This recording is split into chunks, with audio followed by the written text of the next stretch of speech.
Sekarang ni Sarawak menjadi lebih kukuh berdiri atas kekuatan sendiri. Ada syarikat minyaknya sendiri, ada syarikat penerbangannya sendiri, mungkin tak lama lagi bank sendiri, pelabuhan ditadbir sendiri, dana berdaulat sendiri, ada ura-ura konsulat Amerika Syarikat pun nak dibuka di Sarawak.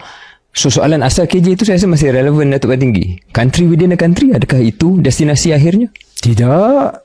Kita punya anthem very clear, Sarawak dalam Malaysia. Sarawak dan Malaysia. Bermakna dia, saya punya pandangan pendirian begini, kalaulah Sarawak ada mempunyai sumbernya, beberapa sumber yang boleh you kuatkan, your strength is there, you tambahlah nilai dia kepada sumber dan ekonomi kita kuat, Malaysia pun kuat.